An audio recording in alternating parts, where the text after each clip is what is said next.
Hello, Serge here for the Backyard Driving Range. All right, I want to talk to you about a lesson I recently had with one of my regulars in Greenville. You've heard me talk about him many times, Dr. A.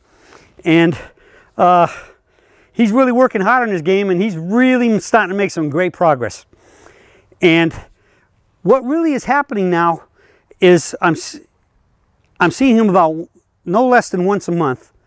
And we normally usually have about a 2-hour lesson. And because we're going over a lot, and what we're doing right now, we're into really fine-tuning him and his walk-in routine to just start swinging. Because overall, his swing is good. He's just got to get in the right setup to let it happen. All right. And one of the big things we found the other day was, and it involves a drill I gave him, could have been a year ago. All right. And Dr. A, like almost all golfers, he just loves to aim to the right. All right, we know that's optical illusion. Your eyes, even when you're standing here and you're looking down that way, when I'm standing here looking at the target this way, both eyes are seeing a straight line. But when I come here, that straight line looking this way, because my head is curved and turned, is no longer straight. It's elliptically curved from right to left. That's why when you hear the announcers on TV and a right-handed putter has got a right to left putt, they say, oh, he's got a better chance of making this because right-handers make right to left putts better. That's because their eyes see that way. And therefore, a lot of times when a right-hander misses a left to right, they say, oh yeah, that's the toughest putt for right-handers. The right to lefts are a lot easier. All right, that's if you're the average right-hander. My eyes work exactly the opposite. I see everything left better. So I putt left to rights better than I putt right to lefts. So, but not on that subject. Let's go back to this subject of what we're doing with Doc.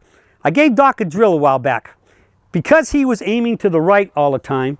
All right, and I'm gonna get a couple angles down, arrows down here. I'm gonna set up this arrow pretty much right at the flag, which would be, in this case, the camera. And I'm checking it just to make sure that it's zoned in. Right now, I can't see the camera when I put this line up here.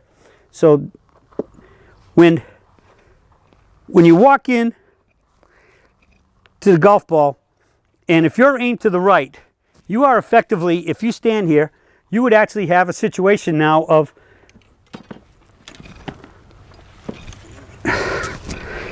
as you can see, toes on this line with the club right there. I'm parallel left to the camera. All right, toes, knees, hips, shoulders, and eyes. But if I put my feet about like this, what do I have now? The parallel line to about where my feet are now is about over there, which means I'm now hitting just from this distance to there about 2 feet to 3 feet right of the camera, which effectively means I make a good swing, I'm going out, I'm hitting it straight out there. Now, because he was doing that all the time when he saw me, he'd get to a point now where his body was in the way coming down. In other words, he's trying to make a bump, but he feels like he can't bump. It's impossible to bump when you're aimed out to the right, because if you bumped, you'd be hitting the ball even more to the right. So you end up having to stop and hold yourself here, and you can't swing, and because if you bump, you're going to get so far past the ball, you might even start hitting blades way over there, or could even hit the big S word. So the body's in the way. I just came up with a new term working with Doc on that day about when you aim to the right, you effectively are trying to basically hit around the corner. Your body is the corner, right? So if I was standing here, if I'm standing here and this is my corner, all right, and see this is aimed out over there now. So what can I do? I can't bump, because if I did, I'd be hitting it out there. So my body slows down, and even though I'm trying to bump and I'm trying to make sure my hands come straight down, this is in a way, and I gotta somehow either flip it or turn my body out of the way quicker and go around the corner, right? Because even if I was standing here skipping a rock, if this corner's in the way, I'm going to end up skipping it out there. I'd have to do something like that to get it around the corner. It's the same principle with your arm swinging a golf club. So that's a new term I just came up with. I don't know, it just dawned on me the other day with Doc. So, and I like the image that it gives you, because now your body is the corner if you're aimed to the right. So I gave him, years ago I gave him a drill where I always used to do a lot of times. I'll do my drills like this. I'll get up here and I want to just practice my bump. I get up here and feel the bump. And I might go 1, 2, 3, and go. All right, now he's been doing that religiously for 6 months to a year. But then when I was looking at him the other day, I'm looking at him and I say, well, Doc, we got a problem here. I mean, you're overdoing it. You're overdosing on it. You're getting up here and you're going, He's got this big bump going. And he thought it was okay. And I said, well, close your eyes and tell me, how much does your belt buckle or your belly button move when you've made your turn up to the backswing and you bump? How far is it moving? And he said to me, oh, 3 to 4 inches. I said, well, there you go. Once you do that, even if you have perfect alignment, his alignment's been getting pretty darn good. Now on a bad shot, he's only about 20 yards to the right. But I said, when you bump too much, what happens? Your lower body runs so far away, your upper body collapses behind you.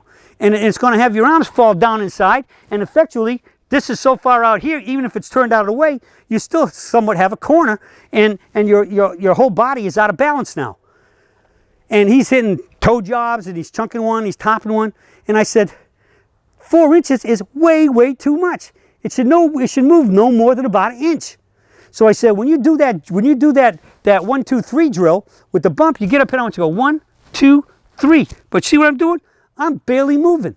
All right? He was in here, and I could see just like I see my shadow over there, I could see his head dropping down and backwards that far, minimum. All right? So I got him in at 1, 2, still got the 3 and go. And I filmed him beforehand, what he was doing, and then I filmed him afterwards where he was doing it quietly, and we put him side by side, and he was blown away. He said, man, it looks like I'm not even moving. I said, that's right. You're staying still. Remember, this is the rock on a string. The rock, as I let more string out, and the rock goes faster and faster, my hand moves less. Well, here's the rock, here's the string, and here's the hand. He was moving his hand too much and breaking down in the middle, causing a worse angle change. First drive he got up, and he was hitting drivers on this. First drive he got up, when he got that right, whoosh, he hit a rocket, a bull out there. He was like, whoa. Quiet body, swings the arms and club faster. So you can't overdo your movement. No left knee kicking in, no over bumping. In a pure bump, the bump should only move from here to there. Your belt buckle or your belly button shouldn't move more than about 1 inch. Anything over that, you're bumping too far, your body's going to start collapsing, and you're going to be in big trouble. So, you can't bump if you aim to the right, and if you over bump, that's no good either. We got to get it just right, about 1 inch. All right? You get the bump down 1 inch, your shadow's your best buddy, stand in, just think about there. The bump is just there to there, and it's only 1 inch that your hips, your belly button's moving or your buckle. All right? Do that, and I promise you, you won't believe with good alignment how much you will improve hitting, your ball striking, and your solidness of contact, trajectory, and everything else with every club in the bag. That's it for the Surge for today, and I'll be speaking with you all again soon.